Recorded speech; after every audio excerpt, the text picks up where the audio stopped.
Rodrigo Parrawón, analista de cifras COVID-19, está con nosotros. Buenos días. Buenos días, Joana, Jorge, gracias por la invitación.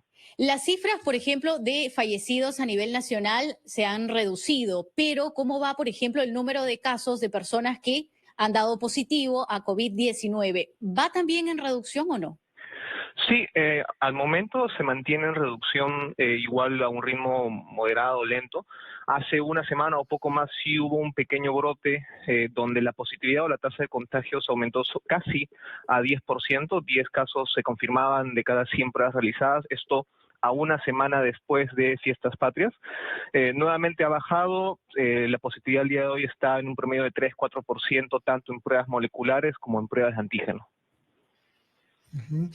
Ahora, Rodrigo, y hay esta tendencia a ver en la primera ola, en la denominada segunda ola, vimos que algunas regiones más que otras eran las afectadas. En la primera ola, digamos que Piura, Loreto, ¿no? Lima también, por supuesto, pero en la segunda ola Arequipa, Huánuco. En estos momentos, ¿hay alguna región del país donde, digamos, hay algunas señales estadísticas de que hay un mayor nivel de contagios que haría presumir que podría ser una de las regiones más afectadas por una eventual tercera ola? Felizmente, hasta el momento no hay ninguna región que esté con ningún indicador en aumento, ni contagios, ni hospitalizaciones, ni muertes. Todas las curvas, si lo medimos por fallecidos, están en descenso, algunas más rápido que otras, y esto a medida también que se avanza la vacunación en estas. Todavía hay regiones que presentan una cantidad mínima de fallecidos, podría darte algunos ejemplos, pero son Ica, Junín, Lambayeque, Puno, Cusco, y sabemos que en Lima todavía se reporta una cantidad considerable de fallecidos. En las demás regiones cada vez es más frecuente los reportes donde ya no están falleciendo personas a diario por COVID-19. Esto no pasa de manera consecutiva en toda la semana, pero sí cada vez más frecuente. Ahora, Rodrigo, las personas, los oyentes se pueden preguntar por qué si las cifras están en descenso, tenemos a las autoridades hablando de una tercera ola de la COVID-19 a una fecha tan cercana, de la quincena de septiembre aproximadamente. ¿A qué se debe que ya se esté dando incluso una fecha? Bueno, ya la segunda ola está en su punto más bajo, incluso si lo vemos por todos los indicadores, estamos en el valor mínimo incluso antes de la primera ola. Estamos hablando de finales de marzo, abril del 2020, la cantidad de fallecidos y positividad está en un punto mínimo. Entonces es un buen momento para empezar a implementar un plan de cara a una tercera ola. Sabemos que otros países han pasado por incluso quintas olas y el gran error, o uno de los errores tal vez ha sido que para la segunda ola no hubo el tiempo suficiente de preparación, tanto en camas, oxígeno y otros. En este caso tenemos un escenario favorable en cuanto a la vacunación que se está avanzando semana a semana, pero hay que prever este escenario de la tercera ola que, como bien menciona el MINSA, lo tienen proyectado para finales de agosto o primeras semanas de septiembre, e incluso proyectan una duración de 9 meses para esta tercera ola. Uh-huh. Y en la estadística que manejas, Rodrigo, ¿estás incluyendo también el tema de la aparición de casos de personas contagiadas con la variante Delta? Sí, creo que ya al día de hoy se están casi confirmando más de 100 casos por variante Delta. Sabemos que es una variante con mucha más transmisibilidad. Todavía hay una mayor predominancia de la variante Lambda sobre un 70% de los casos a nivel nacional. Sabemos que también la variante Delta se ha detectado desde el mes de mayo y todavía no se ha terminado de transmitir o ser predominante a nivel nacional. Como esta pueden aparecer otras variantes, sabemos, y este fue el escenario de cara a la segunda ola, que no se tenía contemplado la aparición de ellas, y pasamos, por lo que sabemos, picos de casos, picos de fallecidos, así que siempre puede aparecer una nueva variante y es bueno preverlo. Ahora, estos más de 100 casos de variante Delta están registrándose hacia alguna zona en especial de nuestro país. Te lo pregunto porque hace unos minutos teníamos, por ejemplo, un enlace de Ayacucho que reportaba su primer caso de la variante Delta. Es decir, la estamos observando quizás hacia el sur, hacia el centro-sur, no lo sé.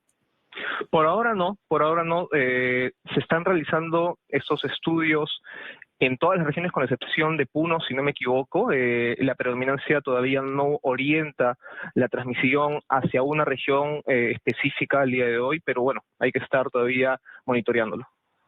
Ujú. Rodrigo, y de tu experiencia del seguimiento estadístico que haces a esta pandemia, ¿qué es lo que más te ha sorprendido del comportamiento, de la variante de las cifras que se han dado en estas 2 olas que ha golpeado el país? Bueno, sobre las variantes, obviamente lo que más sorprendió fue el ritmo de ataque que tuvo, en este caso, las que estuvieron presentes durante la segunda ola, que no permitieron un tiempo de respuesta adecuado de parte de las instituciones del gobierno. Y la gran diferencia en este escenario es que de cara a una tercera ola tenemos un margen o una holgura de casi 700 camas UCI, que no las tuvimos durante la segunda. Creo yo bien que el gobierno, tanto el que salió y el que está en este momento, está manteniendo esta cantidad de camas, previendo justamente un repunte muy agresivo de una nueva variante. Es una diferencia importante junto con la vacunación, como te decía. Así que yo creo que lo más importante es preverlo, o la aparición de una variante puede ser o puede generar estos 70.000 casi muertes que están previendo en MINSA.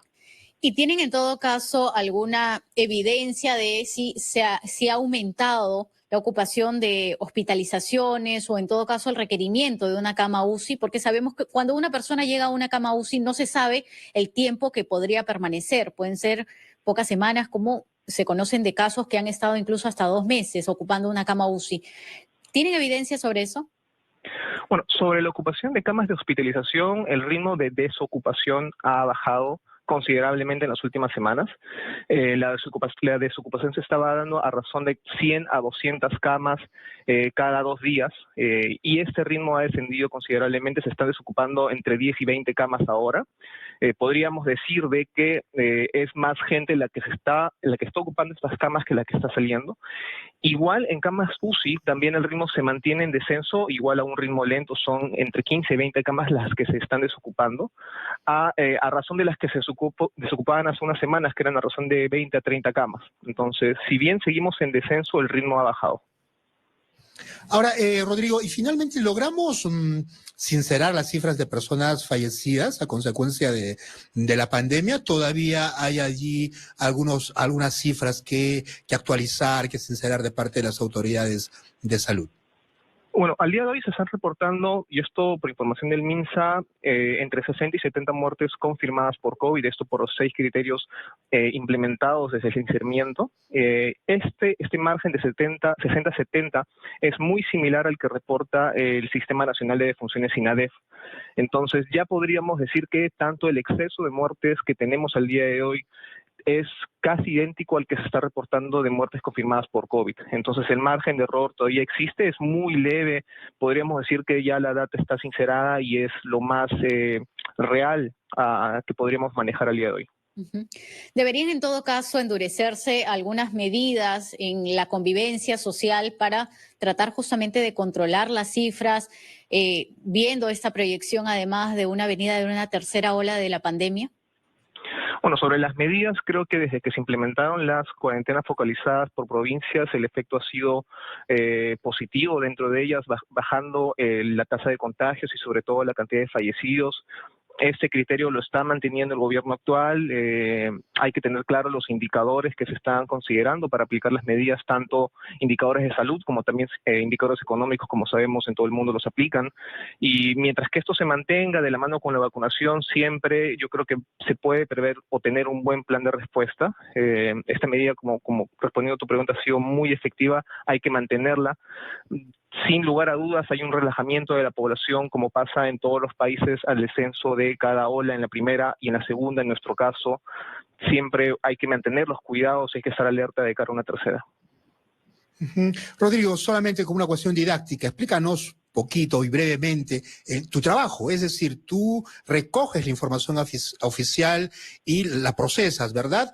Son fuentes oficiales a las cuales tú tienes acceso, como cualquier otro ciudadano que podría también, claro, con la experiencia que tú tienes en manejo de cifras, poder procesarlas y hacerlas tan, digamos, cercanas a la población. ¿Cómo es ese trabajo?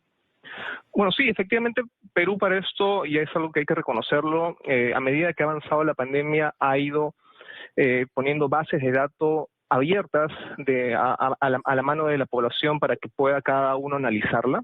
esto se ha ido, la información se ha ido aperturando, ha ido aumentando, y bueno, mi trabajo acá de manera voluntaria ha sido recopilar esta información de distintas fuentes como MINSA, como SINADEF, como Su Salud y otros que pone a disposición el gobierno, trabajarla y hacerla un poco entendible en cuanto a gráficas, tendencias, entender cómo están los indicadores por regiones, por provincias, distritos incluso, y que la información pueda ser entendida por todos, ¿no? Yo creo que este trabajo, si bien al comienzo de la pandemia no fue muy claro de parte tal vez del área de comunicaciones del gobierno y dificultaba saber en qué situación estábamos, no solamente yo, sino otras personas han colaborado con trabajar la información y que ésta pueda llegar a todas partes. Muchas gracias, Rodrigo Parrabón, ingeniero, que es analista de las cifras COVID-19, por estar con nosotros en Ampliación de Noticias. Jorge, teníamos ahí que definitivamente hay que estar preparados para una eventual tercera ola de la pandemia de la COVID-19 y que las cifras vayan en descenso no significa, por supuesto, que se relajen las medidas a nivel de todo el país, en realidad. Muy bien. Rodrigo, muchas gracias. Muy buenos días, un abrazo. 9 de la mañana con 30 minutos, Jorge. Nosotros vamos a escuchar a nuestros anunciantes.